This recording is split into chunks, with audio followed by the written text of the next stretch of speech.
There is a moment early in the Legend of Zelda Majora's Mask when the player realizes something deeply unsettling. Above the town square hangs a moon, grotesque, enormous, and impossibly close to the surface of the world. It does not merely loom overhead, it is falling, slowly, inevitably, and the people beneath it continue living their lives as though nothing can be done. Some prepare for evacuation, some deny the danger entirely. Others carry on with their routines, clinging to the ordinary in the face of certain catastrophe. What makes this moment remarkable is not the impending apocalypse. It is the way the game invites the player to observe humanity responding to it. Rather than rushing towards spectacle or action, Majora's Mask asks something unusual of the player: to watch, to listen, to understand. And through that quiet observation, the game begins to ask a deeper philosophical question. How do people live their lives knowing time is running out? In today's video, we're going to explore the philosophy behind The Legend of Zelda Majora's Mask. We're going to take a look at why it remains one of the most intellectually and emotionally ambitious games ever created, and why experiences like it, deeply introspective single-player worlds, are increasingly rare in modern game design. Because in an era dominated by persistent online engagement and algorithmically driven multiplayer systems, we may have lost something very important. Something that once dominated the systems: the ability for games to foster personal growth. But to understand why Majora's Mask feels so different, we need to first understand how it was made. When development began on The Legend of Zelda Majora's Mask at Nintendo in 1999, the team found themselves confronting an unusual challenge. Their previous project, The Legend of Zelda Ocarina of Time, had already pushed the Nintendo 64 to the edge of its technical capabilities. Rebuilding the technology from the ground up for a new game would have required years of additional development, time the studio simply did not have. Instead, the team was given a far more daunting directive: create a new Zelda title in roughly 1 year. Under normal circumstances, such limitations might have forced a smaller, safer sequel. But in this case, the constraint produced something far more interesting. Rather than expanding the scope of the world outward, the developers chose to deepen it inward. Many aspects from Ocarina of Time were reused: character models, animations, architectural structures. Yet, instead of merely reconstructing Hyrule, the team recontextualized these familiar elements into something unsettling and unfamiliar. The result was Termina, a parallel world that feels simultaneously recognizable and profoundly distorted, like a reflection of Hyrule seen through the lens of a dream. Technologically, the developers relied on the Nintendo 64's expansion pack to increase the system's available memory. This additional capacity allowed them to implement one of the most sophisticated simulation systems ever attempted on the Nintendo 64's hardware. Every character in the game exists within a structured schedule. Citizens of Clocktown wake each morning, travel to their occupations, visit markets, meet with friends and family, and gradually respond to the growing tension that spreads across the land. Their lives unfold according to a carefully choreographed timeline, a timeline that lasts exactly 72 hours. Because looming above the world, unmoving and inescapable, is a moon that will collide with the planet in precisely 3 days of in-game time. But what makes this system remarkable is not the apocalypse, it's the routine. The central mechanic of Majora's Mask is the 3-day cycle. Every 72 hours, the world resets, time rewinds, memories vanish, and the entire sequence begins anew. From a purely mechanical standpoint, this system creates urgency and structure, but philosophically, it represents something far more profound. It mirrors the rhythm of human life. Most people live within cycles, daily routines, obligations, and other responsibilities that repeat again and again as they go throughout the course of their life. Majora's Mask transforms that familiar structure into the foundation of its narrative design. As the player explores Termina, they encounter individuals confronting a wide range of human struggles: fear of loss, unresolved grief, duty and obligation, regret. A soldier stands guard outside a gate he knows he cannot defend. A father searches desperately for his missing daughter. Two lovers attempt to spend their final hours together before the world comes to an end. These stories unfold gradually, often requiring the player to revisit characters at specific moments within the cycle. And when the player intervenes, when they help someone resolve their conflict, they receive a mask. Each mask represents the life of another person. not simply a gameplay ability, but a symbol of empathy. And this is where Majora's Mask reveals something remarkable about human life. Some of the most powerful, impactful moments in our lives require solitude. In The Legend of Zelda, Majora's Mask, solitude is not just a gameplay state. We are pointing to an intentional design choice that mirrors real human experience. The deepest confrontations with meaning, loss, and identity often happen when no one else is present. The structure of the game isolates the player psychologically. The 3-day cycle constantly resets the world, erasing the connections Link makes. People forget the help you gave them, their gratitude disappears, and tragedies repeat. This means that although Link moves through a crowded world, he alone carries the memories of everything that has happened. In existential terms, solitude becomes awareness. When Link climbs the tower in Clock Town on the final night, when he stands in the quiet fields while the moon looms overhead, or when he enters the strange calm of the moon's interior, the game removes the noise of quest and characters. The player is left alone with the impending end of the world.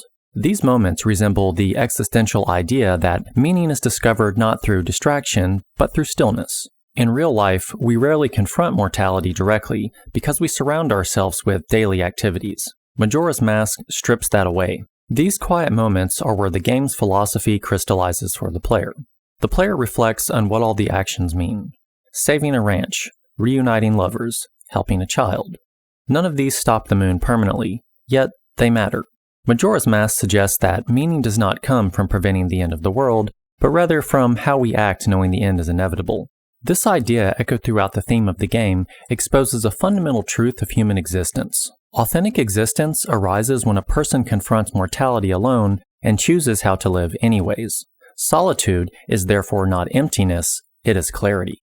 When no characters are speaking, no quest markers are guiding you, and the clock continues ticking, the player experiences something rare: space to contemplate. In those silent intervals, the question emerges naturally. If the world ends in 3 days, what is worth doing? Majora's Mask answers quietly: helping people, forming connections, easing suffering, even if no one remembers. And that answer can only truly be heard in solitude. Single-player games create a unique psychological environment. When a player enters a solitary game world, the experience becomes fundamentally introspective. There are no leaderboards, no statistics measuring performance, no chat channels directing behavior, no external pressures dictating how the experience should unfold. The interaction becomes a dialogue between the player and the game itself. In this space, players are more likely to reflect on their decisions, to observe details, and to engage with narrative themes on a more deep and personal level. Majora's Mask leverages this dynamic deliberately. It does not rush the player, it encourages patience. Understanding the world requires careful observation of characters, schedules, and relationships. Players learn to consider the consequences of their actions. They begin to recognize patterns of human behavior. They understand that helping one character may require sacrifices elsewhere within the limited 3-day window. These are not simple gameplay decisions. They are ethical ones. And this is where single-player experiences become uniquely valuable. They provide a safe environment in which individuals can explore complex emotions and moral questions without external judgment. The process of reflection, experimentation, and developing understanding is fundamentally connected to the experience of personal growth. Yet modern game design increasingly moves in the opposite direction. Over the past 2 decades, the video game industry has shifted dramatically towards online engagement. Persistent multiplayer environments dominate the market.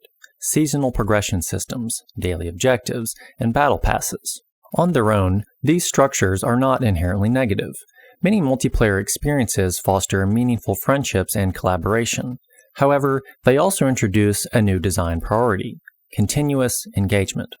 Players are encouraged to return frequently, complete structured objectives, and participate in ongoing progression systems. In many cases, the result is a form of interaction that feels communal but lacks depth. Players encounter one another through matchmaking algorithms rather than shared exploration. Communication becomes transactional. Win the match, complete the objective, move to the next season. Contrast this with the organic communities that formed around earlier single-player experiences. player forums emerged where people would discuss secrets, share discoveries, and interpret themes of the games together. Not because a game demanded social participation, but because they felt compelled to share their experiences. These communities emerged organically from a shared admiration for the game itself. The difference between these two models is subtle but significant. One is engineered, the other is discovered, and Majora's Mask belongs firmly to the latter tradition. But perhaps the game's most important insight lies in its final lesson. Throughout the story, Link helps the inhabitants of Termina resolve their fears and unfinished stories. Yet every time the 3-day cycle resets, these characters forget. The kindness shown to them disappears from memory. At first glance, this seems tragic, but the philosophical implications are quite different. The game suggests that the value of compassion does not depend on recognition from others. Helping others matters not because the world remembers your act of kindness, but because the act of helping transforms the person who performs it.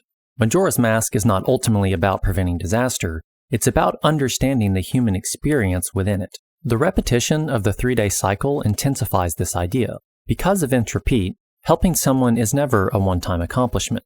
It becomes a conscious decision made again and again. Compassion becomes a practice rather than a single heroic moment. This repetition mirrors real life more closely than traditional heroic stories do. In reality, many acts of kindness are temporary. Problems return. People forget sacrifice, and the world rarely pauses to commemorate small moral victories. Yet these acts still shape characters, relationships, and inner value.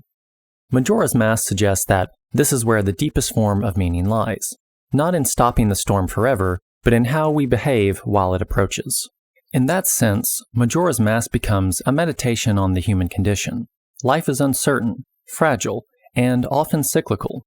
People forget, and time moves on. But the choices made within that fragile window, especially the choices to care for others, are what ultimately gives the experience of living its meaning.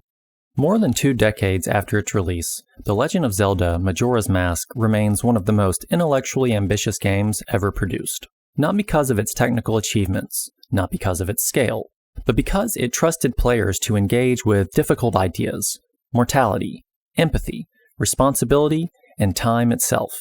In doing so, it demonstrated something that modern game design occasionally forgets.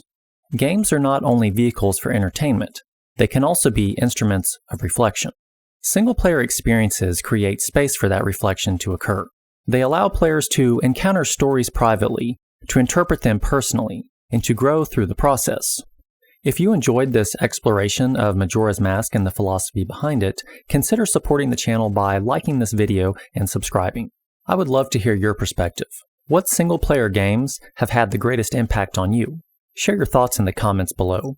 I hope you enjoyed this deep dive into the philosophy behind Majora's Mask. And if you've never visited the world of Termina, perhaps it's time for you to do so yourself. Just remember, the clock is ticking. That's my rant, and thanks for watching. There is that moon